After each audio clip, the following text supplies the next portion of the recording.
ನೋಡಯ್ಯ, ಒಳ ಮೀಸಲಾತಿಯನ್ನ ಜಾರಿ ಮಾಡಬೇಕು ಅಂತ ಯಾರಾದ್ರೂ ಇದ್ರೆ ಅದು ನಾನೇನೆ, ಬೇರೆ ಯಾರು ಅಲ್ಲ. ನೀವ್ಯಾಕೆ ನನ್ನ ಬಗ್ಗೆ ಡೌಟ್ ಮಾಡ್ತೀರಿ ಅಂತ ಹೇಳಿ ಸಿದ್ದರಾಮಯ್ಯ 30 ವರ್ಷಗಳ ಕಾಲ ಹೋರಾಟ ಮಾಡಿರೋ ನೀವು ಒಂದು 3 ತಿಂಗಳು ಕಾಯೋ ಸೌಜನ್ಯ ನಿಮಗಿಲ್ವಾ ಅಂತ ಇದನ್ನೇ ದೊಡ್ಡದಾಗಿ ತಪ್ಪಾಗಿ ಅರ್ಥೈಸ್ಬಿಟ್ರು. ಮುನಿಯಪ್ಪನವ್ರು ಹಂಗೆ ಹೇಳಿದ್ರು, ಮುನಿಯಪ್ಪನವ್ರು ಹಿಂಗೆ ಹೇಳಿದ್ರು, ತಿಮ್ಮಾಪುರ್ ಹಂಗೆ. ನೀವೆಲ್ಲ ಸೋಷಿಯಲ್ ಮೀಡಿಯಾದಲ್ಲಿ ನೋಡಿದ್ರಿ ಎಲ್ಲರೂ ಕೂಡ. ಅವ್ರಿಗೆ ಯಾವ್ಯಾವ ರೀತಿಯಲ್ಲಿ ಅಪಮಾನಗಳನ್ನ ಮಾಡಬೇಕು ಎಲ್ಲವನ್ನು ಕೂಡ ಮಾಡಿದ್ದಾರೆ. ಅವ್ರಿಗೇನು ಉಳಿಸಿಲ್ಲ ಅನ್ನುವಂಥದ್ದು ನಾನು ಕಂಡುಕೊಂಡಿರೋ ಸತ್ಯ. ಮುನಿಯಪ್ಪನವ್ರ ಚೀಫ್ ಮಿನಿಸ್ಟರ್ ಅಂದ್ರೆ ಅವರ ವರದಿ ಜಾರಿ ಮಾಡೋದಕ್ಕೆ ಅಂದ್ರೆ 1 ಲಕ್ಷ ಕೋಟಿ ರೂಪಾಯಿ ನಮ್ಮ ದುಡ್ಡನ್ನ ಈ ಬ್ಯಾರೆಪುರ ಬಳಸಿದಿರಲ್ಲ. ಏನು ನಿಮ್ಮ ಸಿದ್ಧಾಂತಗಳು, ಏನು ನಿಮ್ಮ ನೈತಿಕತೆ, ಏನು ನಿಮ್ಮ ಮಾತುಗಳು, ಏನು ನೀವು ಹೇಳ್ತಾ ಇರ್ತಕ್ಕಂಥದ್ದು? ಈಗಾಗಲೇ ಮಾರ್ಸಂದ್ರ ಮುನಿಯಪ್ಪನವರು ಯಾವುದೋ ಒಂದು ಮುಂಗಾರು ಮಳೆನ ಯಾವುದೋ ಒಂದು ಹೊಡೆಯುತ್ತಲ್ಲ ಚೆನ್ನಾಗಿ, ಆ ಮಳೆ ಸುರಿದ ಹಾಗೆ ಇವರು ಮಾತುಗಳನ್ನ ಆಡಿದ್ದಾರೆ.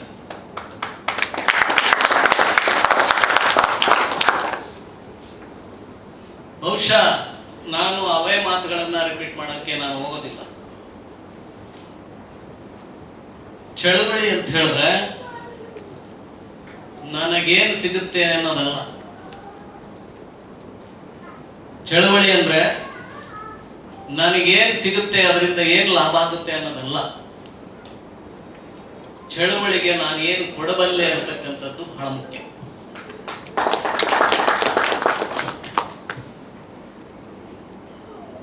ಈಗಾಗಲೇ ಮೀಸಲಾತಿ ಮತ್ತೆ ಒಳ ಮೀಸಲಾತಿ ಕಳೆದ 30 ವರ್ಷಗಳಿಂದ ಹೋರಾಟಗಳು ಈ ರಾಜ್ಯದಲ್ಲಿ ನಡೀತಾ ಬಂದಿದೆ. ಮೀಸಲಾತಿ ಯಾಕೆ ಕೊಟ್ಟರು ನಮಗೆ? ಸಾಮಾಜಿಕವಾಗಿ ಮತ್ತೆ ಶೈಕ್ಷಣಿಕವಾಗಿ ಹಿಂದುಳಿದಿರ್ತಕ್ಕಂತಹ ಜಾತಿಗಳಿಗೆ ಮೀಸಲಾತಿಯನ್ನು ಕೊಟ್ಟು ಅವನ್ನ ಈ ಸಮಾಜದ ಮುಖ್ಯ ವಾಹಿನಿಗೆ ತರಬೇಕು ಅಂತಕ್ಕಂಥ ಉದ್ದೇಶ ಇಟ್ಕೊಂಡು ಬಾಬಾ ಸಾಹೇಬ್ ಅಂಬೇಡ್ಕರ್ ಅವರು ಸಂವಿಧಾನದಲ್ಲಿ ಎಲ್ಲಾ ಸೌಲಭ್ಯಗಳನ್ನ ಕೊಟ್ಟರು. ಅದ್ರ ಒಳಗಡೆನೆ ಅನೇಕ ಜಾತಿಗಳನ್ನ ಸೇರಿಸಿ ಈಗ ಇರೋದು 101 ಜಾತಿಗಳು. 101 ಜಾತಿಗಳಲ್ಲಿ 15% ಮೀಸಲಾತಿ ಇದೆ. ನಾಗಮೋಹನ್ ದಾಸ್ ಅವರ ವರದಿ ಆಧಾರದ ಮೇಲೆ 2% ಜಾಸ್ತಿ ಕೊಟ್ಟಿದ್ದಾರೆ ಅಂತ ಹೇಳ್ತಾರೆ. ಅಲ್ಲಿಗೆ 17% ಮೀಸಲಾತಿ. ಈ 17% ಮೀಸಲಾತಿಯನ್ನ ಬಲಾಢ್ಯ ಜಾತಿಗಳು ಕಬಳಿಸ್ತಾ ಹೋಗ್ತಾ ಇದಾವೆ, ದುರ್ಬಲ ಜಾತಿಗಳ ಮೀಸಲಾತಿಯನ್ನ. ಹಾಗಾಗಿ ಎಲ್ಲ ಜಾತಿಗಳಿಗೂ ಇರುವಂತಹ ಮೀಸಲಾತಿ ಸಮಾನವಾಗಿ ಹಂಚಿಕೆ ಆಗಬೇಕು ಅಂತಕ್ಕಂತಹ ವೈಜ್ಞಾನಿಕವಾದಂತಹ ಸತ್ಯವನ್ನ ಕಂಡುಕೊಂಡಂತಹ ಪ್ರೊಫೆಸರ್ ಬಿ ಕೃಷ್ಣಪ್ಪನವರು ಈ ಇಶ್ಯೂಸ್ ಅನ್ನ ಕೈಗೆತ್ತಿಕೊಂಡು ಹೋರಾಟ ಆರಂಭ ಮಾಡ್ತಾರೆ. ಆದ್ರೆ ದುರದೃಷ್ಟವಶಾತ್ ಆರಂಭ ಮಾಡಿದ ಕೆಲವೇ ದಿನಗಳಲ್ಲಿ ಅವರು ನಮ್ಮನ್ನ ಅಗಲಿ ಹೋಗ್ತಾರೆ. ಈಗಾಗಲೇ 19ನೇ ತಾರೀಕು ನಾವೆಲ್ಲ ಮುಖಂಡರುಗಳು ಸೇರಿ ಫ್ರೀಡಂ ಪಾರ್ಕ್ ಅಲ್ಲಿ ಒಂದು ಅದ್ಭುತವಾದಂತಹ ಒಂದು ಸಮಾವೇಶವನ್ನ ನಾವು ಮಾಡಿದ್ವಿ.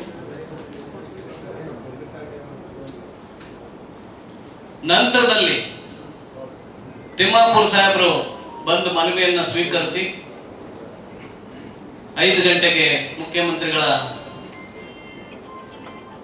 ಅಪಾಯಿಂಟ್ಮೆಂಟ್ ಅನ್ನ ತಗೊಂಡು ನಮ್ಮನ್ನೆಲ್ಲ ಕರ್ಕೊಂಡು ಹೋಗಿ ಮಾತುಕತೆ ಆಡ್ತೀವಿ. ಸುಮಾರು 1 ಗಂಟೆಗೂ ಹೆಚ್ಚು ಕಾಲ ನಾವು ಆ ಸಭೆ ಒಳಗಡೆ ನಮ್ಮ ಮುನಿಯಪ್ಪ KH ಮುನಿಯಪ್ಪ ಸಾಹೇಬರು, ತಿಮ್ಮಾಪುರ್ ಸಾಹೇಬರು, ಮಹಾದೇವಪ್ಪನವರು ಎಲ್ಲರೂ ಕೂಡ ಇದ್ರು.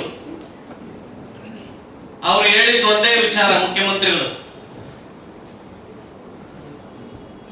ನೋಡಯ್ಯ, ಒಳ ಮೀಸಲಾತಿಯನ್ನ ಜಾರಿ ಮಾಡಬೇಕು ಅಂತ ಯಾರಾದ್ರೂ ಇದ್ರೆ ಅದು ನಾನೇನೆ, ಬೇರೆ ಯಾರು ಅಲ್ಲ. ನೀವ್ಯಾಕೆ ನನ್ನ ಬಗ್ಗೆ ಡೌಟ್ ಮಾಡ್ತೀರಿ ಅಂತ ಹೇಳಿ ಸಿದ್ದರಾಮಯ್ಯ. ಮುನಿಯಪ್ಪನವರು ಹೇಳಿದ್ರಲ್ಲ, ಇಲ್ಲ ಇಲ್ಲ ನಿಮ್ ಬಗ್ಗೆ ನಮಗೆ ಡೌಟ್ ಬರ್ತಾ ಇದೆ, ನೀವು ನಮ್ಗೆಲ್ಲ ಅನ್ಯಾಯ ಮಾಡ್ತಾ ಇದ್ರಿ ಅಂತ ಹೇಳಿದಾಗ ಆ ಡೌಟ್ಗಳನ್ನೆಲ್ಲ ಕಿತ್ತಾಕ್ಬಿಡಿ. ನೀವು ನಮ್ಮ ಬಗ್ಗೆ ವಿಶ್ವಾಸ ಇಡಿ. ನಾಗಮೋಹನ್ ದಾಸ್ ರವರು ನಾಳೆನೆ ವರದಿಯನ್ನ ಸಬ್ಮಿಟ್ ಮಾಡಿದ್ರೆ ನಾನು ನಾಳೆನೆ ಆ ವರದಿಯನ್ನ ಒಳ ಮೀಸಲಾತಿಯನ್ನ ಜಾರಿ ಮಾಡ್ತೀನಿ ಅಂತ ಹೇಳಿ ಮುಖ್ಯಮಂತ್ರಿಗಳು ಹೇಳಿ. ಸೊ ಅವರ ಮಾತಿನ ಮೇಲೆ ನಾವು ಎಲ್ಲರೂ ಕೂಡ ಭರವಸೆ ಮತ್ತೆ ನಂಬಿಕೆಗಳನ್ನ ಇಟ್ಕೊಂಡು ನಾವೆಲ್ಲರೂ ಕೂಡ ಹೊರಗಡೆ ಬಂದ್ವಿ. ಮೊನ್ನೆ ದಿವಸ ಅವತ್ತೇ ಹೇಳಿದ್ರು 22ನೇ ತಾರೀಕು ನಾಗಮೋಹನ್ ದಾಸ್ ಅವ್ರನ್ನ ನಮ್ಮ ಆಫೀಸಿಗೆ ಕರ್ಕೊಳ್ತೀನಿ, ಅವ್ರ ಜೊತೆಗೆ ಡಿಸ್ಕಷನ್ ಮಾಡ್ತೀನಿ, ಅವ್ರಿಗೆ ಏನೇನು ಕೊರತೆ ಇದೆಯೋ ಅದನ್ನೆಲ್ಲವನ್ನು ಕೂಡ ನಾನು ನೀಗಿಸ್ತೀನಿ ಅಂತಕ್ಕಂಥ ಮಾತುಗಳನ್ನ ಅಂದಿನ ಸಭೆಯಲ್ಲಿ ಹೇಳಿದ್ರು. ಅವರು ಹೇಳ್ದಂಗೆ ನಡ್ಕೊಂಡಿದ್ದಾರೆ. ಮತ್ತೆ ಈಗಾಗಲೇ ಮೊನ್ನೆ ಪತ್ರಿಕಾ ಹೇಳಿಕೆಗಳನ್ನ ಗಮನಿಸಿದ್ವಿ. ಈಗಾಗಲೇ ನಾಗಮೋಹನ್ ದಾಸ್ ಅವರು ಮಧ್ಯಂತರ ವರದಿಯನ್ನು ಕೊಡ್ತಾ ಇದ್ದಾರೆ. ಇನ್ನು ಒಂದು ವಾರದೊಳಗಡೆ ನಾನು ಒಳ ಮೀಸಲಾತಿಯನ್ನ ಜಾರಿ ಮಾಡ್ತೀನಿ ಅಂತ ಹೇಳಿ ಮುಖ್ಯಮಂತ್ರಿ ಅವರು ಹೇಳಿದರು. ಅನೇಕ ಸಾರಿ ಮುನಿಯಪ್ಪ ಸಾಹೇಬರು ಹತ್ರ ನಾನು ಮಾತಾಡ್ಬೇಕಾದ್ರೆ ಅವ್ರು ನನಗೊಂದು ಮಾತು ಹೇಳೋರು ಯಾವಾಗ್ಲೂ ಕೂಡ, ಗುರುಮೂರ್ತಿ ಅವರೇ, ಇಷ್ಟು ವರ್ಷಗಳ ಕಾಲ ನೀವೆಲ್ಲರೂ ಕೂಡ ಹೋರಾಟ ಮಾಡ್ಕೊಂಡು ಬಂದಿದ್ರಿ, ಬಹಳ ಸಂತೋಷ. 30 ವರ್ಷಗಳ ಕಾಲ ಹೋರಾಟ ಮಾಡಿರೋ ನೀವು ಒಂದು 3 ತಿಂಗಳು ಕಾಯೋ ಸೌಜನ್ಯ ನಿಮಗಿಲ್ವಾ ಅಂತೇಳಿ ಇದನ್ನೇ ದೊಡ್ಡದಾಗಿ ತಪ್ಪಾಗಿ ಅರ್ಥೈಸ್ಬಿಟ್ರು. ಮುನಿಯಪ್ಪನವ್ರು ಹಂಗೆ ಹೇಳಿದ್ರು, ಮುನಿಯಪ್ಪನವ್ರು ಹಿಂಗೆ ಹೇಳಿದ್ರು, ತಿಮ್ಮಾಪುರ ಹಂಗೆ. ನೀವೆಲ್ಲ ಸೋಷಿಯಲ್ ಮೀಡಿಯಾದಲ್ಲಿ ನೋಡಿದ್ರಿ ಎಲ್ಲರೂ ಕೂಡ. ಅವ್ರಿಗೆ ಯಾವ್ಯಾವ ರೀತಿಯಲ್ಲಿ ಅಪಮಾನಗಳನ್ನ ಮಾಡಬೇಕು ಎಲ್ಲವನ್ನು ಕೂಡ ಮಾಡಿದ್ದಾರೆ. ಅವ್ರಿಗೇನು ಉಳಿಸಿಲ್ಲ ಅನ್ನುವಂಥದ್ದು ನಾನು ಕಂಡುಕೊಂಡಿರೋ ಸತ್ಯ. ನಿಮ್ಮ ಈ ದಿನ .com ನಮ್ಮ ಕರ್ನಾಟಕ ಎಂಬ ವಿಶೇಷ ಸಂಚಿಕೆಯನ್ನು ನಿಮಗಾಗಿಯೇ ಹೊರತಂದಿದೆ. ಕರ್ನಾಟಕದ 50 ವರ್ಷಗಳ ಎಲ್ಲ ವಿಷಯಗಳನ್ನು ಒಮ್ಮೆಗೆ ಓದಿ ನಿಮ್ಮ ಮಕ್ಕಳಿಗೂ ಓದಿಸಿ. ಇನ್ನೇಕೆ ತಡ, ಕರೆ ಮಾಡಿ ಅತ್ಯುತ್ತಮ ಪುಸ್ತಕವನ್ನು ನಿಮ್ಮದಾಗಿಸಿಕೊಳ್ಳಿ. ಏನಾದ್ರು ಉಳಿಸಿದಾರೇನ್ರಿ? ಯಾರು ಉಳಿಸಿಲ್ಲ. ಅವ್ರು ಹೋರಾಟ ಮಾಡಿರೋದೇ ಅವ್ರ ವಿರುದ್ಧವಾಗಿ ಮಾಡಿದ್ದಾರೆ ಅಲ್ವಾ? ಅನ್ನೋದೇ ಮಾಡಿದ್ದಾರೆ ಅವರು, ಅಲ್ವಾ ಅಣ್ಣ? ಹೌದು. ಈಗ ಬಿಜೆಪಿ ಫಂಡ್ ಇಟ್ಟು ಇರ್ಲಿ ಬಿಡಿ, ಅದು ಮಾತಾಡೋದು ಬೇಡ. ನಮ್ಮ ಹೋರಾಟ ಅಷ್ಟೇ, ಆರೋಗ್ಯಕರವಾಗಿರ್ಬೇಕು, ಸಮಾಜಕ್ಕೆ ಒಂದು ಸಂದೇಶವನ್ನ ಕೊಡೋ ಹಾಗಿರ್ಬೇಕು. ಆದ್ರೆ ನಮ್ಮ ಹೋರಾಟಗಳು ದಾರಿ ತಪ್ಪಿದಾಗ ಅದನ್ನ ತಿದ್ದವ್ರು ಯಾರು? ನಿಜಕ್ಕೂ ಕೂಡ ಮುನಿಯಪ್ಪ ಸಾಹೇಬರು 7 ಸಾರಿ MP ಆಗಿದ್ದಾರೆ. ಮುನಿಯಪ್ಪನವ್ರ ಚೀಫ್ ಮಿನಿಸ್ಟರ್ ಏನ್ರಿ ಅವರು ವರದಿ ಜಾರಿ ಮಾಡೋದಕ್ಕೆ? ಸಚಿವ ಸಂಪುಟದಲ್ಲಿ ಅವರು ಒಬ್ರು. ಈಗ ಅನೇಕ ಜನ SC ST MLAಗಳಿದ್ದಾರೆ, ಮಂತ್ರಿಗಳಿದ್ದಾರೆ.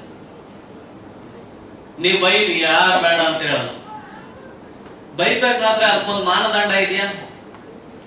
ಎಲ್ಲರನ್ನು ಒಳಗೊಂಡಂತೆ ಬೈದ್ರೆ ಶಬಾಷ್, ಚೆನ್ನಾಗಿ ಟಾರ್ಗೆಟ್ ಮಾಡಿದ್ದಾರೆ, ಚೆನ್ನಾಗಿ ಮಾತಾಡ್ತಾರೆ ಅಂತ. ನೀವು ಮುನಿಯಪ್ಪನವರು ತಿಮ್ಮಾಪುರ ಸಾಹೇಬರಿಗೆ ಟಾರ್ಗೆಟ್ ಮಾಡ್ಕೊಂಡು ಹೊರಟ್ರೆ ಹೇಗೆ?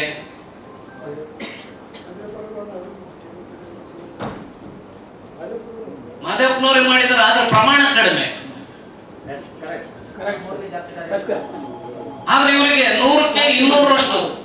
ಆಂಜನೇಯ ಸಾಗರ ಸೋಸ್ ಮನೆ ಕಳಿಸೋದು ಮುಂದೆ ಬರಲೇ ಇಲ್ಲ. ಒಂದು MLC ಮಾಡಿ ತಗೊಂಬರಕ್ಕಾಗಿಲ್ಲ ಅವ್ರನ್ನ.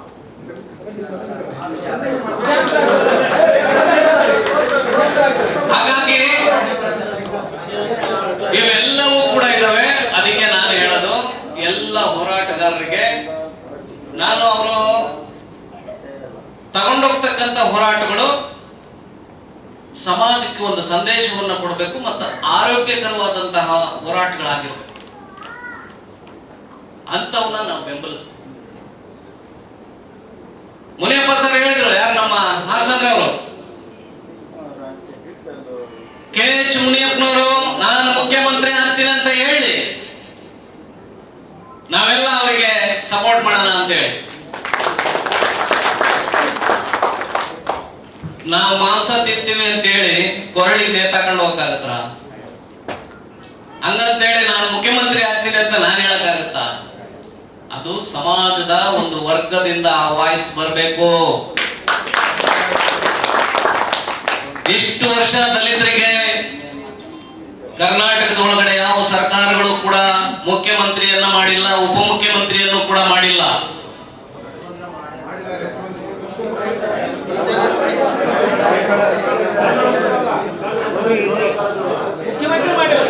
ಅಲ್ಲ, ನಾನು ಹೇಳ್ತಾ ಇರೋದು ಕಾಂಗ್ರೆಸ್ ಒಳಗಡೆ.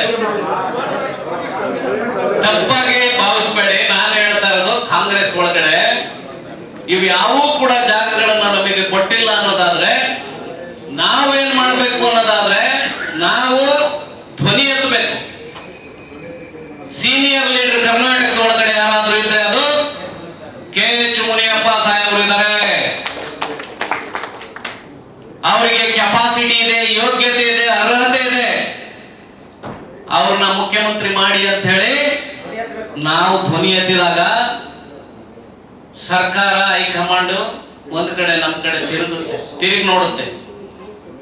ಇಲ್ಲದೆ ಹೋದ್ರೆ ಅವ್ರನ್ನ ಯಾರು ಕೂಡ ತಿರುಗಿ ನೋಡೋದಿಲ್ಲ. ಹಾಗಾಗಿ ನಾವು ಮುಂದಿನ ದಿನಗಳಲ್ಲಿ ಅವರಿಗೆ ಉನ್ನತವಾದಂತಹ ಹುದ್ದೆ ಅಲಂಕರಿಸೋ ನಿಟ್ಟಿನಲ್ಲಿ ನಾವೆಲ್ಲರೂ ಕೂಡ ಕೆಲಸ ಮಾಡಬೇಕು, ಹೋರಾಟ ಮಾಡಬೇಕು ಅಂತಕ್ಕಂಥ ಮಾತನ್ನ ನಾನು ಈ ಸಂದರ್ಭದಲ್ಲಿ ಹೇಳಿಕೆ ಬಯಸ್ತಾ ಇದ್ದೀನಿ. ಈಗ ಒಳ ಮೀಸಲಾತಿ ಖಂಡಿತ ಸಿಗುತ್ತೆ ಅನ್ನುವಂತಹ ವಿಶ್ವಾಸ ನಮಗಿದೆ. ಬಟ್ ನಾವು ಈಗ ಇವತ್ತಿಲ್ಲಿ ಸಭೆ ಸೇರಿರೋದು ಏನಕ್ಕೆ ಸಡನ್ ಅಂತ ಹೇಳಿ ಅಂದ್ರೆ, ಈಗ ಹೇಳಿದರೆ ಇದರ ಸಾಧಕ ಬಾಧಕಗಳೇನು, ನಾವು ಮುಂದೆ ಏನ್ ಮಾಡಬೇಕು, ನಮ್ಮ ಗುರಿ ಏನಾಗಿರ್ಬೇಕು ಅಂತಕ್ಕಂಥ ವಿಚಾರ ಇಟ್ಕೊಂಡು ಸಡನ್ ಅಂತ ಹೇಳಿ ಸಭೆ ಕರೆದಿದ್ದಾರೆ. ಆದ್ರೂ ಒಂದೊಂದು ಸಂಘಟನೆಯಿಂದ 5-10 ಜನ ಅಂತ ಹೇಳಿ ಎಲ್ಲ ಬಂದಿರೋದ್ರಿಂದ ನಾವು ಇಲ್ಲಿ ಚರ್ಚೆಗೆ ಒಂದು ಮುನಿಯಪ್ಪನವರು ಅವಕಾಶ ಮಾಡಿಕೊಟ್ಟಿದ್ದಾರೆ. ಅನೇಕ ಜನ ಒಂದು ಟೀಮ್ ಇರುತ್ತೆ, ಈ ಟೀಮ್ ಒಡೆದು ಹೋಗುತ್ತೆ. ಒಂದ್ ಟೀಮ್ ಅನ್ನ ಅದು ಗಟ್ಟಿಯಾಗಿ ನಿಲ್ಲೋದಕ್ಕೆ ಯಾರು ಬಿಡ್ತಾ ಇಲ್ಲ. ಅದಕ್ಕೆ ನನಗೊಂದು ಕತೆ ನೆನಪು ಬರ್ತಾ ಇದೆ. ಋಷಿ ಮುನಿ ವಾಸ ಮಾಡ್ತಾ ಇದ್ದ. ಯಾರಣ್ಣ? ಅಲ್ಲ, ಹೋರಾಟಕ್ಕೆ ಪೂರಕವಾಗಿ. ಒಂದು ನಿಮಿಷ ಕೇಳಿ ಸರ್, ಇಲ್ಲಿ ಒಂದು ನಿಮಿಷ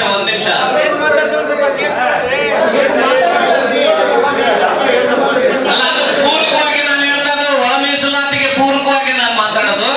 ನನ್ನ ಮಾತನ್ನು ದಯಮಾಡಿ ಕೇಳಿ, ಬೇಜಾರು ಮಾಡ್ಕೋಬೇಡಿ. ಅಲ್ಲಿಗೆ ಬರ್ತೀನಿ ಅಣ್ಣ. ವಿದೇಶದಿಂದ ಒಬ್ಬ ರಾಜ ಬಂದ. ಅಮಾವಾಸ್ಯೆ ಹುಣ್ಣಿಮೆಗೆ ಆ ಊರಿನಲ್ಲಿ ಕೆಲವು ಮುಖಂಡರು ಹೋಗಿ ಭೇಟಿ ಮಾಡ್ತಾ ಇದ್ರು. ಫಾರಿನ್ನಿಂದ ಒಬ್ಬ ರಾಜ ಬಂದು ಬಿಟ್ಟು ಅವನನ್ನು ಭೇಟಿಯಾಗಿ ಒಂದು ವಜ್ರ ಭರಿತವಾಗಿರ್ತಕ್ಕಂಥ ಒಂದು ಕತ್ತರಿಯನ್ನ ಕೊಟ್ಟ. ಯಾರಿಗೆ? ಆ ಮುನಿಗೆ, ಋಷಿ ಮುನಿಗೆ.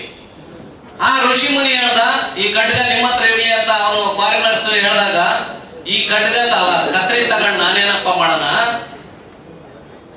ನನಗೆ ಈ ಕತ್ತರಿ ಬೇಡ, ಅದ್ರ ಬದಲಿಗೆ ಒಂದು ಕೆಲಸ ಮಾಡು, ಸೂಜಿ ದಾರ ಕೊಡು ಅಂತ. ಯಾಕೆ ಈ ಕಥೆಯನ್ನ ನಾನು ಇಲ್ಲಿ ಉಪಮೆಯಾಗಿ ಬಳಸಿದೆ ಅಂತ ಹೇಳಿದ್ರೆ, ಕತ್ತರಿ ಕೆಲಸ ಏನು ಹೇಳಿ? ಕತ್ತರಿಸಾಕದು. ಸೂಜಿ ದಾರದ ಕೆಲಸ ಏನು?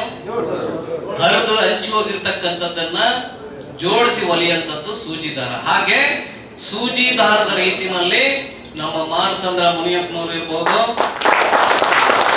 ಕೇಶವಮೂರ್ತಿ ಅವರು ಇರ್ಬೋದು, ಭೀಮರಾಜು ಅವರು ಇರ್ಬೋದು, ಕನಕೇನಹಳ್ಳಿ ಕೃಷ್ಣಪ್ಪನವರು ಇರ್ಬೋದು, JB ರಾಜು ಅವರು ಇರ್ಬೋದು, ಇವರೆಲ್ಲರೂ ಕೂಡ ಈ ಕೆಲಸವನ್ನ ಮಾಡ್ತಾ ಇದ್ದಾರೆ. ಅದಕ್ಕೆ ನಾನು ಅವರಿಗೆ ಎಲ್ಲರ ಪರವಾಗಿ ಧನ್ಯವಾದಗಳನ್ನ ಅವರಿಗೆ ಸಲ್ಲಿಸ್ತೇನೆ. ಇನ್ನು ಒಳ ಮೀಸಲಾತಿ ಜಾರಿ ಮಾಡ್ತೀನಿ ಅಂತ ಸಿದ್ದರಾಮಯ್ಯನವರು ಹೇಳಿದಾಗ, ಈಗ ಮುಂದೆ ನಾವು ನನ್ನ ಆಲೋಚನೆ ಏನು ಅಂತ ಹೇಳಿದ್ರೆ, IAS ಆಫೀಸರ್ಸ್,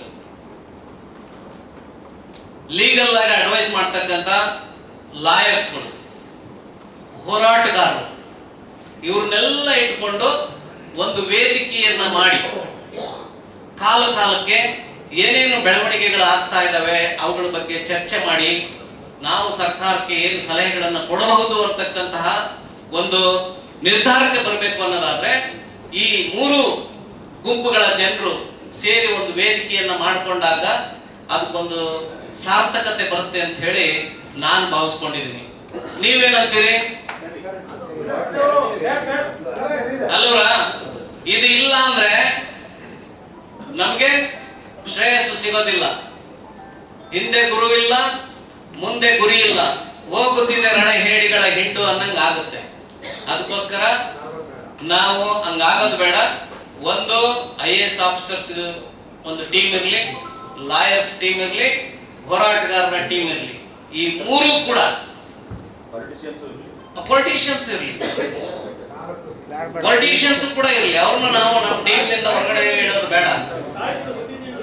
ಸಾಹಿತಿಗಳು ಬರಲಿ, ಬುದ್ಧಿಜೀವಿಗಳು ಬರಲಿ, ಪ್ರಗತಿ ಪರವಾಗಿ ಚಿಂತನೆ ಮಾಡುವಂತವ್ರು ಬರಲಿ, ಎಲ್ಲರನ್ನು ಇಟ್ಕೊಂಡು ಒಂದು ರಚನಾತ್ಮಕವಾದಂತಹ ಒಂದು ಸಮಿತಿಯನ್ನ ನಾವು ಮಾಡಿ ಆ ಮೂಲಕ ನಾವು ನಮ್ಮ ಹೊಸ ಹೊಸ ಆಲೋಚನೆಗಳನ್ನ, ಹೊಸ ಹೊಸ ಸಲಹೆಗಳನ್ನ ನಾವು ಸರ್ಕಾರಕ್ಕೆ ಮತ್ತೆ ಈ ಸಮಾಜಕ್ಕೆ ಕೊಡುವಂತ ಕೆಲಸವನ್ನ ಮಾಡೋಣ ಅಂತಕ್ಕಂಥ ಮಾತನ್ನ ಈ ಸಂದರ್ಭದಲ್ಲಿ ಹೇಳ್ತಾ ಇಲ್ಲಿಗೆ ಕರೆಸಿ ನನಗೆ ಒಂದೆರಡು ಮಾತಾಡ್ಲಿಕ್ಕೆ ಅವಕಾಶ ಮಾಡಿಕೊಟ್ಟಂತಹ ಎಲ್ಲ ಹಿರಿಯರಿಗೆ ವಂದಿಸ್ತಾ ನನ್ನ ಮಾತುಗಳನ್ನ ಮುಗಿಸ್ತಾ ಇದ್ದೇನೆ. ಜೈ ಭೀಮ್, ಜೈ ಕೃಷ್ಣಪ್ಪಾಜಿ. ಒಂದು ಬಾಟಲ್ ಎಣ್ಣೆ ಕೊಟ್ಟು ಉಳಿದಿದ್ದಲ್ಲ ರ್ಯಾಪಿಡ್ ಹಾಕಿದ್ರು.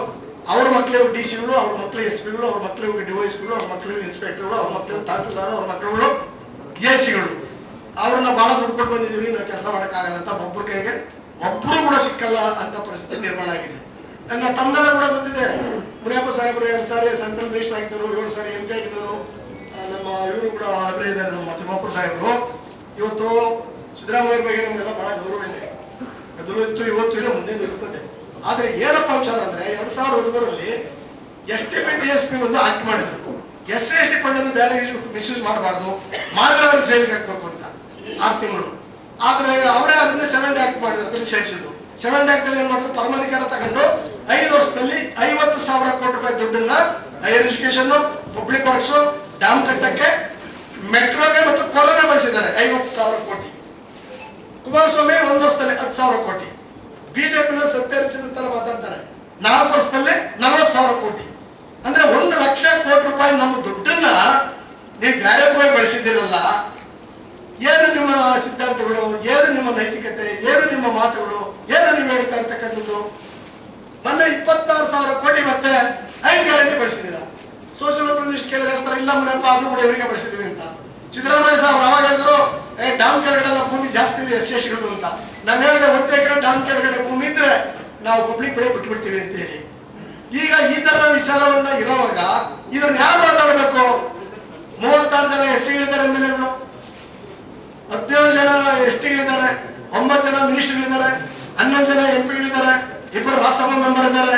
ಯಾರು ಕೂಡ ಮಾತಾಡಲ್ಲ. ಅಂದ್ರೆ 1 ಲಕ್ಷ ಕೋಟಿ ಇದ್ದರೆ ಒಂದು ಮನೆ 3 ಎಕರೆ ಜಮೀನು ಕೊಟ್ಟು ನೀರಾವರಿ ಮಾಡಬಹುದಾಗಿತ್ತು. ಒಂದು ಮನೆಗೆ ಪ್ರತಿಯೊಂದು ಮನೆ ಮೋಡ ಮನೆ ಕೊಡಬಹುದಾಗಿತ್ತು. ಅಥವಾ ನಿರುದ್ಯೋಗ ಇರ್ತಕ್ಕಂಥ ಜನರಿಗೆ ಇವತ್ತು 10 ಲಕ್ಷ ರೂಪಾಯಿ ದುಡ್ಡು ಕೊಡ್ಬೇಕಾದ್ರೆ ಕೆಲಸ ಮಾಡಲಪ್ಪ ಬಿಸ್ನೆಸ್ ಅಂತ ಹೇಳ್ಬೇಕಾಯ್ತು. SLC PUC ಡಿಗ್ರಿ ಓದ್ಕೊಂಡು ಹಳ್ಳಿಗಳಲ್ಲಿ ಬಿಡಿ ಹೊಡ್ಕೊಂಡು ಹನ್ಸ್ ಬಾಯಿಲ್ ಹಾಕೊಂಡು ಸುತ್ತಾ ಇದ್ದಾರೆ. ಇವತ್ತು ಸಂಖ್ಯೆ ಕಮ್ಮಿ ತೋರಿಸ್ತಾವ್ರೆ. ಇಲ್ಲಿ ಮೊನ್ನೆ ಯಾಕೆ ತೋರಿಸ್ತಾವ್ರೆ? ಹಳ್ಳಿಯಲ್ಲಿ ಕೂಡ ಬಾಟ್ಲು ಮಾಡ್ತಾವ್ರೆ. ಚಿಕ್ಕವರು ದೊಡ್ಡವರು 2,000 ರೂಪಾಯಿನೇ ಕೊಟ್ರಿ ಸಂತೋಷ. ಕೂಲಿ ಮಾಡ್ಕೊಂಡು 200 ರೂಪಾಯಿ ಅಲ್ಲೇ ಖರ್ಚು ಮಾಡ್ಕೊಂಡು ಹೋಗ್ತಾನೆ. 200 ರೂಪಾಯಿ ಅಂದ್ರೆ ಎಷ್ಟಾಯ್ತಲ್ಲ, 6,000 ರೂಪಾಯಿ ಲಾಸ್ ಆಯ್ತು. ಮನೆಗೆ ಮಕ್ಕಳಿಗೆ ಊಟ ಕೊಡಕ್ಕಾಗಲ್ಲ, ಎಜುಕೇಶನ್ ಕೊಡಕ್ಕಾಗಲ್ಲ. ಮಕ್ಕಳಿಗೆ ಹೊಡಿತಾರೆ, ಹೆಂಡತಿಗೆ ಬಿರಿಯಾನಿ ಕೊಡು, ಚಿಕನ್ ಕೊಡು, ಮಟನ್ ಕೊಡು, ಪಾಪ ಅಮ್ಮ ಮಕ್ಕಳು ಊಟಕ್ಕದೇ ಕಷ್ಟ. ಹಳ್ಳಿಯಲ್ಲಿ ಮಾಡ್ತಾರಲ್ಲ ಅವ್ರ ಕಷ್ಟ. ಪ್ರತಿ ಹಳ್ಳಿಯಲ್ಲಿ ಅಂಗಡಿ ಇದೆ ಸರ್. ನಮ್ಮ ಪ್ರತಿನಿಧಿಗಳು, ನಿಮ್ಮಿಬ್ಬರಿಗೆ ನಾನು ಹೇಳ್ತಾ ಇಲ್ಲ, ಮುಂದಿನ ದಿನದಲ್ಲಿ ಆ ವಿಷಯ ಕೂಡ ಸೀರಿಯಸ್ ತಗೊಳ್ತಾ ಇದ್ದೀವಿ. ಕನಿಷ್ಠ ಹಳ್ಳಿಗಳಲ್ಲಿ ಮಾಡ್ತಕ್ಕಂಥ ಬಾಟ್ಲನ್ನ ಸ್ಟಾಪ್ ಮಾಡಿಸಿದ್ರು ಒಳ್ಳೇದಲ್ಲ. ಹೊರಬಂದ್ರೆ ಕುಡಿಲಿ, ದಿನಕ್ಕೆ 1,000, 10,000, 1,000 ಖರ್ಚು ಮಾಡ್ಕೊಂಡ್ಲಿ. ಲಕ್ಷ 10,000 ಮಾಡೋರಿದ್ದಾರೆ, ಕೋಟಿ ಇರೋರು 1 ಲಕ್ಷ ಮಾಡೋರಿದ್ದಾರೆ. ಇವ್ನು 200 ರೂಪಾಯಿ ಖರ್ಚು ಮಾಡೋದು ಹೋಗಿ 200 ರೂಪಾಯಿ ಖರ್ಚು ಮಾಡ್ಕೊಂಡು ಹೋದ್ರೆ 6,000 ಆಯ್ತು. 200 ರೂಪಾಯಿ ಕೊಟ್ಬಿಟ್ಟು ಊರವ್ರನ್ನ ಅಂಗಡಿಗೆ ಇಟ್ಬಿಟ್ರೆ ಈ ಬದುಕೋದು ಹೆಂಗೆ? ಈ ವಿಚಾರ ಕೂಡ ತಲೆಯಲ್ಲಿರ್ಬೇಕಂತ ಮಾತ್ರ ಫೈನಲ್ ಹೇಳಕ್ ಹೊರಟಿದ್ರೆ, ಈ ಒಳ ಮೀಸಲಾತಿ ವಿಚಾರದಲ್ಲಿ ಇವತ್ತು ಇಬ್ಬರು ಮಂತ್ರಿಗಳು ಬಂದಿದ್ದಾರೆ. ಅವರಿಬ್ಬರು ಕೂಡ ಒಂದಲ್ಲ ಒಂದು ತರದಲ್ಲಿ ಬಹಳ ಒದ್ದಾಡ್ತಾ ಇದ್ದಾರೆ, ಏನಾದ್ರೂ ಇದಾಗಲೇಬೇಕು, ಇದು ಮುಗಿಸ್ಬೇಕಂತಕ್ಕಂಥದ್ದು. ಉಳಿದಂತ ಸಮುದಾಯದಲ್ಲೂ ಕೂಡ ಎಲ್ಲರೂ ಕೂಡ ಕೋಪರೇಷನ್ ಮಾಡ್ತಾವ್ರೆ. ನಾವು ಅವರು ಕೂಡ ತಪ್ಪಬಾರ್ದು. ಇವತ್ತು ಹೊರ ಸಮುದಾಯದವರು ಇರಲಿ, ಲಂಬಾಡಿ ಇರಲಿ, ಬೋವಿ ಇರಲಿ, ಇವರೆಲ್ಲ ಕೂಡ ಮಾಡ್ತಾ ಇದ್ದಾರೆ. ಆ ಮಾಡಕ್ ಕಾರಣ ಏನಂದ್ರೆ ಮೊದಲೆಲ್ಲ ರ್ಯಾಲಿಗಳಲ್ಲಿ ನಾವು ಹೇಳಿದ್ದೀವಿ, ನೀವು ಈಗಾಗಲೇ ಸಪೋರ್ಟ್ ಮಾಡಿಲ್ಲ ಅಂದ್ರೆ ಮುಂದಿನ ಎಲೆಕ್ಷನ್ ಅಲ್ಲಿ ನಿಮ್ಮನ್ನ ಯಾರ್ಯಾರು ವಿರೋಧ ಮಾಡ್ತೀರಾ ನಿಮ್ಮನ್ನೆಲ್ಲ ಕೂಡ ಸೋಲಿಸ್ತೀವಿ, ನಮ್ಗೆ ಶಕ್ತಿ ಇದೆ ಅಂತಕ್ಕಂಥದ್ದು ತೋರಿಸ್ತೀವಿ. ಆದರೆ ಈ ತರ ಸಭೆಗಳಾದ್ರಿಂದ ರ್ಯಾಲಿಗಳಾದ್ರಿಂದ ನಿಮಗೆ ಇನ್ನೊಂದು ಶಕ್ತಿ ಬರ್ತದೆ. ಪರಮಪೂಜ್ಯ ಬಾಬಾ ಸಾಹೇಬ್ ಅಂಬೇಡ್ಕರ್ ಅವರು MLA MP ರಿಸರ್ವೇಶನ್ ಕೊಟ್ಟಿರೋದು, ಜಿಲ್ಲಾ ಪಂಚಾಯತ್ ತಾಲೂಕು ಪಂಚಾಯತ್ ಕೊಟ್ಟಿರೋದು, ನಮ್ಮ ಸಮಸ್ಯೆಗಳನ್ನ ಅಲ್ಲಿ ಚರ್ಚೆ ಮಾಡ್ರಿ ಪಾರ್ಲಿಮೆಂಟ್ ಅಸೆಂಬ್ಲಿನಲ್ಲಿ. ಅದೇ ನಿಮಗೆ ಪಾರ್ಲಿಮೆಂಟ್ ಅಸೆಂಬ್ಲಿ ಟೆಂಪಲ್ ಅಂತ ಹೇಳಿದ್ದಾರೆ. ಆ ನಿಟ್ಟಲ್ಲಿ ನೀವು ಕೂಡ SC ಕರ್ಕೊಂಡು ಒಂದ್ ಕಡೆ ಯಾವುದೇ ಪಾರ್ಟಿಗೆ ಇದ್ರು ಕೂಡ ಮಾಡೋದು, ಅದು ನೋಡೋಣ ನಾಳೆ ಮುಂದೆ ನಮ್ಮ ಬೇರೆ ದಾರಿ ಇರ್ತದೆ. ಈಗ ನಮಗೆ ಮುನಿಯಪ್ಪ ಸಾಹೇಬರಲ್ಲಿ, ತಿಮ್ಮಪ್ಪರು ಸಾಹೇಬರಲ್ಲಿ ಮೊನ್ನೆ ನಮಗೆ 90% ಅರ್ಥ ಆಗಿದೆ, ಇನ್ನು 10% ಇನ್ನೂ ಅರ್ಥ ಆಗಿಲ್ಲ. ತಿರ್ಗಾ ಬೇರೆ ಬೇರೆ ರ್ಯಾಲಿಗಳೆಲ್ಲ ಬೇರೆ ಬೇರೆ ಕಡೆ ಎಲ್ಲ ಒಳ್ಟ ನಾವು ನಿಲ್ಲಂಗಿಲ್ಲ. ಅದು ನಿಲ್ಲಿಸ್ಬೇಕಾದ್ರೆ, ನಾವು ನಿಲ್ಬೇಕಾದ್ರೆ, ನಮ್ ಜನ ನಾವು ಕಂಟ್ರೋಲ್ ಮಾಡಿ ಇಡೀ ರಾಜ್ಯದಲ್ಲಿ ಒಂದು ಮೆಸೇಜ್ ಮಾಡ್ಬೇಕಾದ್ರೆ ಕರೆಕ್ಟಾಗಿ ಎಷ್ಟು ತಿಂಗಳಲ್ಲಿ ನೀವು ಮಾಡ್ತೀರಾ, ನಿಮ್ ಸರ್ಕಾರ ಮಾಡ್ತದೆ ಅನ್ನೋದನ್ನ ಆಗಿದ್ರೆ ನಾವೇನ್ ನಾಳೆ ಬೆಳಗ್ಗೆನೇ ಮಾಡಿಬಿಡಿ, 15 ದಿನದಲ್ಲಿ ಮಾಡಿಬಿಡಿ, ತಿಂಗಳಲ್ಲಿ ಮಾಡಿಬಿಡಿ ಅಂತ ನಾವು ಹೇಳಲ್ಲ. ಅದು ಬೇಕಾದ್ರೆ 1 ತಿಂಗಳು ಬೇಕಾ, 2 ತಿಂಗಳು ಬೇಕಾ, ಟೈಮ್ ತಗೊಳ್ಳಿ ಅಲ್ವಾ ಸರ್. ಒಂದು ಮಾನದಂಡ, ಒಂದು ಕಟ್ ಆಫ್ ಡೇಟ್ ಅನ್ನು ಹಾಕಿ ಇಷ್ಟರೊಳಗಡೆ ನಾವು ಮಾಡ್ತೀವಿ, ಇಂತಿಂತ ಕೆಲಸ ಈ ಜಿಲ್ಲೆಗಳಲ್ಲಿ ಈ ತಾಲೂಕಲ್ಲಿ ನೀವು ಕಾರ್ಯಕರ್ತರು ನಿಮ್ಮ ಸಂಘಟನೆಗಳು ಮಾಡಿರ್ತಕ್ಕಂಥ ಮಾತನ್ನ ಹೇಳಬೇಕು ಅಂತಕ್ಕಂಥ ವಿಚಾರ ಇಟ್ಕೊಂಡು ನಾವು ಇವಾಗ ಕಾರ್ಯಕ್ರಮ ಮಾಡಿದ್ರೆ 4 ದಿನ ಆಗಿಲ್ಲ, 6 ದಿನದಿಂದ ಕಂಟಿನ್ಯೂ ಪ್ರೋಗ್ರಾಮ್ ಮಾಡ್ತಾ ಇದೀವಿ. ಹಂಗಂತ ನಾವು ಯಾರು ಕೂಡ ಒಬ್ಬ ಅಧಿಕಾರಿ ಹತ್ರ ಆಗಲಿ, ಒಬ್ಬ ರಾಜಕಾರಣಿ ಆಗಲಿ ಹತ್ರ ಆಗಲಿ 10 ರೂಪಾಯಿ ದುಡ್ಡು ತಗೊಂಡಿಲ್ಲ, ತಗೊಳ್ಳೋದಿಲ್ಲ. ತಡೆದಿರೋ ಭಾರತ ಕೆಳಗಿರೋದೆ ನಮಗೆ ಅವಶ್ಯಕತೆ ಕೂಡ ಇಲ್ಲ. ಯಾರು ನಮ್ಗೆ ಹೆಸರಿಗೆ ಕೊಡಕ್ಕೂ ಹೋಗ್ಬೇಡ್ರಿ, ನಮ್ಗೆ ಅವಶ್ಯಕತೆ ಇಲ್ಲ. ಸ್ವಾಭಿಮಾನದಿಂದ ಬಂದಿರೋ ಜನ ನಾವು, ನಿಮ್ದು ಜವಾಬ್ದಾರಿ ಇದೆ. ಇದನ್ನ ಇಟ್ಕೊಂಡು ನೀವು ಅದನ್ನ ಅಕಸ್ಮಾತ್ ಇವತ್ತು ಸರ್ಕಾರದ ಪ್ರತಿನಿಧಿ ಬಂದಿರೋದು ಒಳ್ಳೆದಂತ ನಮ್ಗೆ ಅನಿಸ್ತದೆ. ಅದನ್ನು ಕೂಡ ನಮ್ಮ ಡೌಟ್ ಅನ್ನು ಒಂದು ಕ್ಲಿಯರ್ ಮಾಡ್ಬೇಕಂತ ಮಾತನ್ನ ಹೇಳ್ತಾ, ಇವತ್ತು ಬರೀ 10% ಇರ್ತಕ್ಕಂಥ ಒಕ್ಕಲಿಗರು 2 ಸಾರಿ CM ಸರಿ ಪ್ರಧಾನಮಂತ್ರಿ ಆಗಿದ್ದಾರೆ. ಆಗ್ಬಿಟ್ಟು ಸುಮ್ಮನೆ ಗೊತ್ತಿಲ್ಲ. ಹಳೆಯ ಮೈಸೂರಲ್ಲಿ ಇರ್ತಕ್ಕಂಥ ಎಲ್ಲ ಟಾಮ್ ಕಡೆ 43 ಮೇಲೆ ಅವ್ರ ಇಂಜಿನಿಯರಿಂಗ್ ಕಾಲೇಜು, ಮೆಡಿಕಲ್ ಕಾಲೇಜು, ಎಣ್ಣೆ ಫ್ಯಾಕ್ಟ್ರಿ, ಶುಗರು, ಮೈನ್ಸು, ಟ್ರಾವೆಲ್ಸು, ಬಾಡೂಟಗಳ ಅಂಗಡಿಗಳು, ರಿಯಲ್ ಎಸ್ಟೇಟು, ಕೋಪರೇಟಿವ್ ಬ್ಯಾಂಕ್ಗಳು, ಸಕ್ಕರೆ ಫ್ಯಾಕ್ಟ್ರಿಗಳು, ಹಾಸ್ಪಿಟಲ್ಗಳು ಎಲ್ಲ ಅವ್ರ ಕೈಲಿದೆ, ಗಟ್ಟಿಯಾಗಿದ್ದಾರೆ. ಅದೇ ತರ ಲಿಂಗಾಯತರು 14% ಇದ್ದಾರೆ, 14 ಸಾರಿ CM ಆಗಿದ್ದಾರೆ. ಉತ್ತರ ಕರ್ನಾಟಕ, ಹೈದರಾಬಾದ್ ಕರ್ನಾಟಕ, ಮಧ್ಯ ಕರ್ನಾಟಕದಲ್ಲಿ ಇವತ್ತು ಎಲ್ಲ ಟಾಮ್ ಕೆಳಗಡೆ 200, 300, 400, 500 ಎಕರೆ ಜಮೀನಿದೆ. Engineering college, medical college, mines, granite, travels, cooperative ಬ್ಯಾಂಕ್ಗಳು, ಆಳು ಒಕ್ಕೂಟಗಳು ಎಲ್ಲ ಅವ್ರ ಕೈಲಿದೆ. ಅವ್ರು ಬಹಳ ಕಲೆಕ್ಟರ್ ಆಗಿದ್ದಾರೆ. ಇವತ್ತು 1% ಇರ್ತಕ್ಕಂಥ ಬ್ರಾಹ್ಮಣರು 4 ಸಾರಿ CM ಆಗಿದ್ದಾರೆ. 50,000 ಕೊಟ್ಟಿಲ್ಲ, ಅವರು CM ಆಗಿದ್ದಾರೆ. ಯಾರು ಧರ್ಮ್ ಸಿಂಗ್ ಅವರು. ಅದೇ ತರ OBC 6 ಸಾರಿ ಇದ್ದಾರೆ. ನೀವು 2 ಕೋಟಿ ಜನ ಇದ್ದೀರಾ, ನಾನು CM ಮಾಡ್ತೀನಿ ಅಂತ ಹೇಳಕ್ಕೆ ದನಿ ಇಲ್ವಲ್ಲ, ಅದು ಹೆಂಗ್ ಲೆಕ್ಕಾಚಾರ ಇದು? ಹೇಳಬೇಕಲ್ಲ.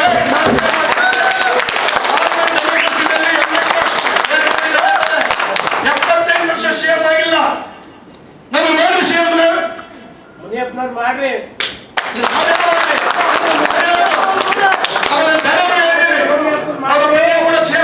ಮಾತಾಡ್ತಿದ್ದೀರಾ? ಈ CM ಎಲ್ಲ ಸಪೋರ್ಟ್ ಬೇಕಾ ಮಾಡುವ?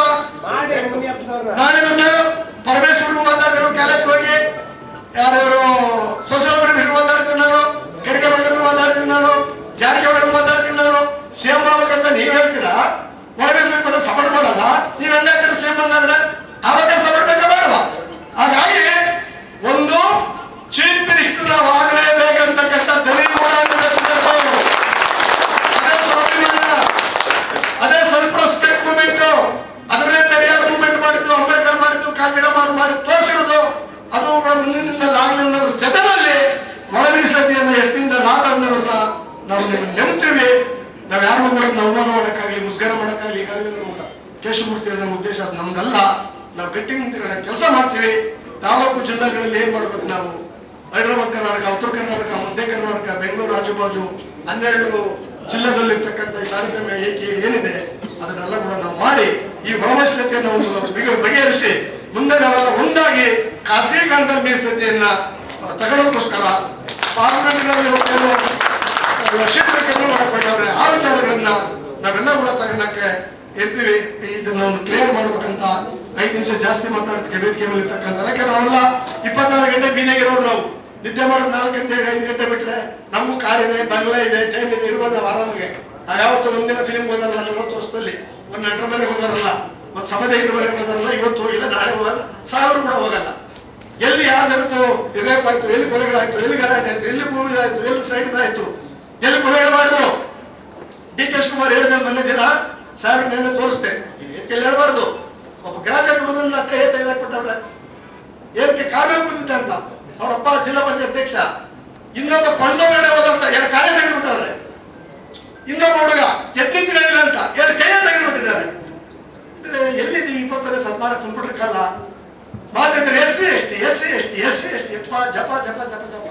ಇತ್ತೀಚೆಗೆ ಅಂಬೇಡ್ಕರ್ದು ಇದು ಫೋಟೋ ಹಾಕಿ ಪರ್ಮನೆಂಟ್ ಆಗಿ ಬಿಡೋ ಕೊಂಡಗಳಿಗೆ. ಅದಾಕೇಳಿ ಸ್ವಾಮಿ, ಅದು ಅಂಬೇಡ್ಕರ್ ಏನ್ ಹೇಳಿದ್ದಾರೆ ಅದನ್ನು ಕೂಡ ಕೆಳಜಾತಿಯವರು ನಮ್ಗೆ ವೋಟ್ ಕೊಡಲ್ಲ, ಸೀಟ್ ಕೊಡಲ್ಲ ಅಂತ ಎದುರು ಮಾಡುದು. ಮೇಲ್ಜಾತಿಯವರು ಕೂಡ ಭಯ ಬರೋಕ್ಕಿನ ಮುಂದೆ ಹೆಂಗ್ ನಾವು ಮಾಡ್ತೀವಿ, ನಮಗೂ ಕೂಡ ವೋಟ್ ಕೊಡಲ್ಲ, ನಮಗೂ ಕೂಡ ಎಷ್ಟು ಸೋಲಿಸ್ತಾರೆ ಅಂತಕ್ಕಂಥ ಭಯ ಅವ್ರಿಗೂ ಬರಂಗೆ ಮಾಡಿ ನೀವು ಗಟ್ಟಿಗೆ ನಿಂತ್ಕೊಂಡು ನಿಂತ್ಕೊಂಡು ಸಮಾಜ ನಿಮ್ಮ ಜೊತೆಗೆ ಇರ್ತಕ್ಕಂಥ ಮಾತನ್ನ ಹೇಳ್ತಾ ನನಗೆ ಮಾತಾಡಕ್ಕೆ ಅವಕಾಶ ಕೊಟ್ಟಂತ ವೇದಿಕೆ ಇರ್ತಕ್ಕಂಥ ಎಲ್ಲ ನಮ್ಮ ನಾಯಕರಿಗೂ, 2 ಮಂತ್ರಿಗಳಿಗೂ, ರಿಟೈರ್ಡ್ ಆಫೀಸರ್ಸ್ಗೂ, ನಮ್ಮ ಸಂಘಟನೆಗೂ, ಮುಂದೆ ಕೂರಿರ್ತಕ್ಕಂಥ ನಾವೆಲ್ಲರೂ ಇವತ್ತು ಕರೆದಿರಲ್ಲ, ಮನೆ ಕರೆದಿವಿ. 8,000 ಜನ ಬಂದಿದ್ರು. ಇವತ್ತು ಒಂದು ಸಂಘಟನೆಯಿಂದ 5,000 ಜನ ಅಷ್ಟು ಮಾತ್ರ ನಾವು ಕರೆದಿದ್ವಿ. ತಾವು 4-5 ದಿನ ಕಾರ್ಯಕ್ರಮ ಆದ್ರೂ ಕೂಡ ಮತ್ತೆ ಈ ಕಾರ್ಯಕ್ರಮಕ್ಕೆ ಬಂದಿದ್ದೀರಾ, ಈ ಕಾರ್ಯಕ್ರಮದಲ್ಲಿ ಇದ್ದೀರಾ, ಈ ಕಾರ್ಯಕ್ರಮ ಚೆನ್ನಾಗಿ ಆಗ್ತದೆ, ಇವತ್ತು ಬಿಡುಗಡೆ ಆಗ್ತದೆ ಅಂತಕ್ಕಂಥ ಮಾತನ್ನು ಹೇಳಿ ನಾನು ಮಾತನ್ನು ಮುಗಿಸ್ತೀನಿ. ಜೈ ಭೀಮ್, ಜೈ ಭಾರತ್, ಜೈ ಕರ್ನಾಟಕ, ಜೈ ಪ್ರೊಫೆಸರ್ ಕೃಷ್ಣಪ್ಪ, ಜೈ ಸಂವಿಧಾನ. ಅದನ್ನ ಮಾಸಿ ಹೇಳಕ್ಕೆ ಬರಲ್ಲ, ಹಲವಾರು ಸಲಹೆಗಳನ್ನು ಈಗಾಗಲೇ ಕೊಟ್ಟಿದ್ದಾರೆ. ನಾನು ನೇರವಾಗಿ ವಿಷಯವನ್ನ ಪ್ರಸ್ತಾಪ ಮಾಡ್ತೇನೆ. ಸರ್ಕಾರದ ಮಂತ್ರಿಗಳಿದ್ರಿ, ಸಮುದಾಯದ ಹೋರಾಟಗಾರ ಪ್ರಮುಖರಿದ್ರಿ, ಗಂಭೀರವಾಗಿ ಭಾವಿಸಬೇಕು ಅನ್ನುವಂಥ ವಿಚಾರವನ್ನು. ಏನೋ ಬೇರೆ ಮಾತಾಡ್ತಾರೆ ಏನೋ ವಯಸ್ಸಿ ಕಾಮಲೆ ಅನ್ಕೋಬೇಡ್ರಿ. ನಾನು ನಿಮ್ಮ ಮಧ್ಯೆನೆ 30 ವರ್ಷದಿಂದ ದಲಿತ ಸಂಘರ್ಷ ಸಮಿತಿ, ಬಹುಜನ್ ಸಮಾಜ್ ಪಾರ್ಟಿ, ಬೇರೆ ಬೇರೆ ಹೋರಾಟಗಳಲ್ಲಿ ನಾನು ಮುಂಚೂಣಿಯಲ್ಲಿರೋನು, ಕೇಸ್ ಹಾಕ್ಸ್ಕೊಂಡಿರೋನು, ಲಾಠಿ ಚಾರ್ಜ್ ಮಾಡಿಸ್ಕೊಂಡಿರೋನು. ನಾನು ವಯಸ್ಸಿ ಕಾಂಬ್ಳೆ ಸಮಗಾರ ಹರಳೆ ಒಳ ಮೀಸಲಾತಿ ಹೋರಾಟ ಸಮಿತಿ ಅಂತೇಳಿ ಉಟ್ಕೊಂಡಿರೋದು ಈಗ 4 ತಿಂಗಳಾಯ್ತು. ತಮಗೆಲ್ಲ ಗೊತ್ತಿದ್ದಂಗೆ ಎಡಗೈ ಸಮುದಾಯ, ಆ ಸಮುದಾಯದಲ್ಲಿ ಮಾದಿಗ ಸಮುದಾಯ ಅತ್ಯಂತ ವಂಚನೆಗೊಳಗಾಗಿರ್ತಕ್ಕಂಥ ಮತ್ತು ಈ ಹೋರಾಟದ ಮುಂಚೂಣಿಯಲ್ಲಿ ಮತ್ತು ಈ ಹೋರಾಟವನ್ನು ಇಲ್ಲಿಗೆ ತಂದು ತಲುಪಿಸಿರ್ತಕ್ಕಂಥ ಕೀರ್ತಿ ಮಾದಿಗ ಸಮಾಜಕ್ಕೆ ಇರುವುದು. ಅದನ್ನು ನಾವು ಮತ್ತೆಲ್ಲರೂ ಕೂಡ ಅದ್ರ ಜೊತೆಗೆ ಇವತ್ತು ತೆಲಂಗಾಣ, ಆಂಧ್ರ ಕೂಡ ಅಲ್ಲಿನೂ ಈ ವರದಿ ಬಂದಿದೆ. ಆ ವರದಿ ಬಗ್ಗೆ ಹೇಳ್ತಾರೆ ಅಂದ್ರೆ ಅದ್ರ ಬಗ್ಗೆ ನನ್ನ ಕುತೂಹಲ ಇದೆ. ಈಗ ಎಡಗೈ ಸಮುದಾಯದಲ್ಲಿನೇ 40 ಲಕ್ಷ ಜನ ಇದೀವಿ ಅಂದ್ರೆ 1/4 ಆಫ್ ದಿ ಕಮ್ಯುನಿಟಿ ಸಮಗಾರರು, ಮಚ್ಚಿಗಾರರು, ದೋಹರು ಇವರಿದ್ದಾರೆ. ಅವರಲ್ಲಿ 1/4 ಆಫ್ ದಿ ಕಮ್ಯುನಿಟಿ. ಯಾಕಂದ್ರೆ ಇದನ್ನ ಯಾವ ಆಧಾರದ ಮೇಲೆ ಮಾತಾಡ್ತೀಯ ಅಂತ ಕೇಳಿದ್ರೆ ನಾನು ಸದಾಶಿವ ಆಯೋಗದಲ್ಲಿನೇ ಇದೆ. ಸದಾಶಿವ ಆಯೋಗದಲ್ಲಿನೇ ಅದ್ರ ಬಗ್ಗೆ ಇದೆ, ರೆಫರೆನ್ಸ್ ಇದೆ, ಸೆನ್ಸಸ್ಗಳಿದ್ದಾವೆ. ಕಾಂತರಾಜ್ ಆಯೋಗದಲ್ಲಿ ಕೂಡ ನಾವು ಕೆಲವು ಕಡೆಯಿಂದ ಮಾಹಿತಿಗಳನ್ನು ತಕೊಂಡಿದ್ದೀವಿ. ಈ ಗುಂಪಲ್ಲಿ ನಾವು 1/4 ಭಾಗ ಇದ್ವಿ, ಮಾದಿಗರನ್ನ ಹೊರತುಪಡಿಸಿ. ಈ ಸಮುದಾಯಗಳ ಬಗ್ಗೆ ಯಾಕೆ ಮಾತಾಡ್ತೀಯ ಅಂದ್ರೆ ಕೇವಲ ಇದು ಸುಪ್ರೀಂ ಕೋರ್ಟ್ ಜಡ್ಜ್ಮೆಂಟ್ ಬಂದ ನಂತರನೇ ಧಾರವಾಡದಲ್ಲಿ, ಬಾಗಲಕೋಟಲ್ಲಿ, ಬಿಜಾಪುರಲ್ಲಿ, ಶಿವಮೊಗ್ಗದಲ್ಲಿ, ಮಂಗಳೂರಲ್ಲಿ, ಬೆಂಗಳೂರಲ್ಲಿ ಹಲವಾರು ಸಭೆಗಳನ್ನು ನಾನು ಮಾಡಿದೆ. ನಿವೃತ್ತ ಅಧಿಕಾರಿಗಳನ್ನ, ಸಮಾಜದ ಮುಖಂಡರುಗಳನ್ನ ಭೇಟಿ ಮಾಡಿದೆ. ಮತ್ತೆ ಇನ್ನೊಂದು ರೀತಿ ಚರ್ಚೆ ಕೂಡ ನಡೀತು. ಈ ಸಮಗಾರರು, ಮಚ್ಚಿಗಾರರು ಡೋರು ನಮಗೆ ಪ್ರತ್ಯೇಕವಾಗಿ ಒಳ ಮೀಸಲಾತಿಯಲ್ಲಿ ನಮ್ಮನ್ನು ಗುರುತಿಸಿ ಮಾದಿಗರನ್ನ ಹೊರತುಪಡಿಸಿ ನಮಗೆ ಬೇರೆನೆ ಕೊಡಬೇಕು ಅಂತೇಳಿ ಈ ಸರ್ಕಾರದಲ್ಲಿ ಇರ್ತಕ್ಕಂಥ ಶಾಸಕರು ಕೂಡ ಮನವಿಯನ್ನ ನ್ಯಾಯಮೂರ್ತಿ ನಾಗಮೋಹನ್ ದಾಸ್ ಅವ್ರ ಮುಂದೆ ಕೊಟ್ಟಿದ್ದಾರೆ. 6ರಲ್ಲಿ 3 ನಮಗೆ ಪ್ರತ್ಯೇಕ ಮಾಡಿಕೊಡಿ ಅಂತ. ಏನು ಸದಾಶಿವ ಆಯೋಗದವರು ಶಿಫಾರಸು ಮಾಡಿದ್ದಾರೆ 6ರಲ್ಲಿ 3 ಬೇರೆ ಮಾಡಿಕೊಡಿ ಅಂತ ಕೊಟ್ಟಿದ್ದಾರೆ. ಅದರಲ್ಲಿ ದಾಖಲೆ ಇದೆ. ನಾನು ಕೆಲವು ಅಂಕಿ ಸಂಖ್ಯೆಗಳನ್ನ ಸರ್ಕಾರದ ಮಟ್ಟದಲ್ಲಿ ಸಿಕ್ಕಿರೋ ಕೆಲವು ಅಂಕಿ ಸಂಖ್ಯೆಗಳನ್ನ ಮತ್ತು ಈ ಉಪಜಾತಿಗಳ ವಿವರಣೆಗಳನ್ನ ಯಾಕಂದ್ರೆ ಯಾರೋ ಮೇಲ್ವರ್ಗದವರು ಅಧಿಕಾರಿಗಳು ಇರುವಾಗ ನಮ್ಮ ಉಪಜಾತಿಗಳ ಬಗ್ಗೆ ಅರ್ಥನೇ ಆಗುದಿಲ್ಲ. ಈಗ 49 ಉಪಜಾತಿಗಳಿದ್ದಾರೆ, ಅದರಲ್ಲಿ 18 ಸಮಗಾರರ ಒಳಪಂಗಡಗಳಿದಾವೆ, 18. ಅನಂತರ 6 ಮೋಚಿಗಳದ್ದು, 3 ಡೋಹರು. ಇವರು ಉಪಪಂಗಡಗಳು ಇದರಲ್ಲಿ ಇದಾವೆ, ಇದರಲ್ಲಿ ಪಟ್ಟಿಯಲ್ಲಿ ಇದಾವೆ. ನಾನು ತೋರಿಸ್ತೀನಿ, ಬರೆದು ಪಟ್ಟಿದ್ದೀನಿ ರೈಟಿಂಗ್ ಅಲ್ಲಿ. ಮತ್ತು ಇವ್ರ ಕತೆ ಏನು ಅನ್ನೋದನ್ನು ಕೂಡ ತಾವೆಲ್ಲ ಬಾಬಾ ಸಾಹೇಬ್ ಅಂಬೇಡ್ಕರ್ ಅನುಯಾಯಿಗಳು ನಾವೆಲ್ಲ ಈ ಮೀಸಲಾತಿ ಕಟ್ಟ ಕಡೆಯ ವ್ಯಕ್ತಿಗೆ ಮಾತಾಡುವಾಗ ಇವ್ರನ್ನು ಕೂಡ ಮಾದಿಗ ಸಮುದಾಯಕ್ಕೆ ಬರ್ತಕ್ಕಂಥ ಪಾಲನೆ ಇವ್ರನ್ನು ತಗೋಬಾರದು, ಅಥವಾ ಅವ್ರ ಪಾಲನೆ ಇವ್ರನ್ನು ತಗೋಬಾರದು ಅಂತ, ಅವ್ರಿಗೂ ಒಂದು ನ್ಯಾಯ ಅಂತ ಇರಬೇಕು ಅನ್ನೋದನ್ನ ಈ ಸಂದರ್ಭದಲ್ಲಿ ನಾನು ಹೇಳಲಿಕ್ಕೆ ಇಚ್ಛೆ ಪಡ್ತೀನಿ. ಮತ್ತೆ ಈ 3 ಸಮುದಾಯಗಳಿಗೆ ಪ್ರತ್ಯೇಕ ಮಾಡಬೇಕು ಅಂತಕ್ಕಂಥದ್ದು ಬಹಳಷ್ಟು ತಾಂತ್ರಿಕವಾದಂಥ ಸಮಸ್ಯೆ ಉಂಟಾಗುತ್ತದೆ ಅಂತಕ್ಕಂಥದ್ದು ನಾನು ಬಹಳಷ್ಟು ಜನರ ಜೊತೆಗೆ ಚರ್ಚೆ ಮತ್ತು ಸಭೆಗಳಲ್ಲಿ ಕಂಡುಕೊಂಡಿದ್ರಿಂದ ನಮ್ಮನ್ನ ಸದಾಶಿವರವರು ಚರ್ಮಕಾರರು ಅನ್ನೋ ಆಧಾರದ ಮೇಲೆ ಲೆದರ್ ವರ್ಕ್ ಅಪ್ಲೈಡ್ ಕಮ್ಯುನಿಟೀಸ್ ಅಂತಾನೆ ನಮಗೆ ಗುರುತಿಸಿರೋದ್ರಿಂದ ಅವ್ರು ಒಂದು ಕಡೆ ಗುಂಪು ಹಾಕಿದ್ರೆ, ಅದೇ ರೀತಿ ಆಂಧ್ರ ತೆಲಂಗಾಣದಲ್ಲಿ ಹಂಗೆ ಮಾಡಿದ್ದಾರೆ. ನಾವು ಜೊತೆಗೆ ಇರ್ಲಿಕ್ಕೆ ರೆಡಿ ಇದ್ದೀವಿ. ಆದ್ರೆ ಇವರು ಮುಂದಿನ ಭವಿಷ್ಯದ ಕಥೆ ಏನು ಅನ್ನೋದನ್ನ ಇಲ್ಲಿ ತಾವು ಚಿಂತನೆ ಮಾಡಬೇಕು. ಇವ್ರು ಮುಂದೆ ಇವ್ರಿಗೂ ಒಂದು MLC ಇಲ್ಲ. ತಾವು ನೋಡ್ರಿ, ಸಮಗಾರರು MLCನೂ ಇಲ್ಲ, ನಿಗಮ ಮಂಡಳಿ ಸದಸ್ಯನೂ ಇಲ್ಲ, MLA ಇಲ್ಲ, MP ಯಾರು ಇಲ್ಲ, ರಾಜಕೀಯ ಪ್ರಾತಿನಿಧ್ಯ 0. ಮಚ್ಚಿಗಾರ ಸಮಾಜದಲ್ಲಿ ಒಬ್ರು ಈಗ ಗುಲ್ಬರ್ಗ MLA ಇದ್ದಾರೆ, ಡೋಹರ್ ಸಮಾಜದಲ್ಲಿ ಒಬ್ರು ಬಿಜಾಪುರಕ್ಕೆ MLA ಇದ್ದಾರೆ ಕಾಂಗ್ರೆಸ್ ಅಲ್ಲಿ, ಒಬ್ರು ಬಿಜೆಪಿಯಲ್ಲಿ ಮಚ್ಚಿಗಾರ ಸಮಾಜದಲ್ಲಿ MLA ಇದ್ದಾರೆ. ಸಮಗಾರಿಗೆ 0, ನಾವು ಯಾವುದೂ ಇಲ್ಲ. ಸೊ ಹಂಗಾಗಿ ಆ 2 ಕಮ್ಯುನಿಟಿ 3 ಕಮ್ಯುನಿಟಿ ಅಂತ ಸೇರಿಸ್ಕೊಂಡು ಮಾತಾಡಿದ್ರು ಆ 2 ಕಮ್ಯುನಿಟಿಗಿಂತ 2 ಪಟ್ಟು ಹೆಚ್ಚಿರೋ ಸಮುದಾಯಕ್ಕೆ ಯಾರೂ ಇಲ್ಲ. ಸೊ ಹಂಗಾಗಿ ಈ ಸಮುದಾಯಗಳವರಿಗೆ ನ್ಯಾಯ ಸಿಗಬೇಕು. ಈ ಸಮುದಾಯಗಳವರಿಗೆ ಶೈಕ್ಷಣಿಕವಾಗಿ, ಔದ್ಯೋಗಿಕವಾಗಿ, ಆರ್ಥಿಕವಾಗಿ, ರಾಜಕೀಯವಾಗಿಯೂ ಕೂಡ ವಂಚನೆ ಆಗಬಾರದು. ಅದಕ್ಕೇನೆ ಒಂದು ಹಿರಿಯರ ಒಂದು ಸಮನ್ವಯ ಸಮಿತಿ ಮಾಡಬೇಕು ಅಂತ ಹಿಂದೆ ಶಿಫಾರಸು ಮಾಡಿದ್ರು, ಸಲಹೆಯನ್ನ ಮಾಡಿದ್ರು. ಅದ ಪ್ರಕಾರ ನಾನು ಸಾಹೇಬ್ರ ಜೊತೆಗೆ, ಇಬ್ರು ಸಾಹೇಬ್ರ ಜೊತೆಗೆ ನಾನು ಮಾತಾಡಿದ್ದೀನಿ ವಿಚಾರವನ್ನು. ಸೊ ನಾವು ಈ ಒಳ ಮೀಸಲಾತಿ ಜಾರಿ ಆದ ನಂತರ ಸಮನ್ವಯ ಸಮಿತಿ ಆಧಾರದ ಮೇಲೆ ಮುಂದಿಟ್ಟುಕೊಂಡೆ ನಾವು ಇದನ್ನ ನಮ್ಮೊಳಗೆ ನಾವು ಹಂಚಿಕೊಂಡು ಸರಿಪಡಿಸ್ಕೊಳ್ಳೋದ, ಅಥವಾ ಈಗಲೇ ಇವ್ರನ್ನ ಬೇಡಪ್ಪ ಇವ್ರಿಗೊಂದು ಬೇರೆ ಒಂದು ಬಾಕ್ಸ್ ಮಾಡಿ 4 5 ಭಾಗ ಆಗ್ಬಿಡ್ಲಿ ಅಂತೇಳಿ ಇವ್ರನ್ನು ತೆಗೆದು ಬಿಡೋದ ಅನ್ನೋದು ಕೂಡ ತಾವು ಈ ಪ್ರಸ್ತಾಪ ಇದೆ. ಯಾಕಂದ್ರೆ ಈ ಸರ್ಕಾರ ಅಂತಿಮ ತೀರ್ಮಾನಕ್ಕೆ ಕ್ಷಣಗಣನೆ ನಡೀತಾ ಇದೆ. ಸೊ ಇದನ್ನು ಕೂಡ ಗಂಭೀರವಾಗಿ ಚಿಂತನೆ ಮಾಡಬೇಕು. ಇದು ನನಗೆ ಯಾಕಂದ್ರೆ ಏನು ಈ ಚಿಂತನೆ ಇವತ್ತಾಗ್ತಕ್ಕಂಥ ಈ ವಿಚಾರ ವಿಮರ್ಶೆ ಸರ್ಕಾರಕ್ಕೆ ಹೋಗುತ್ತೆ.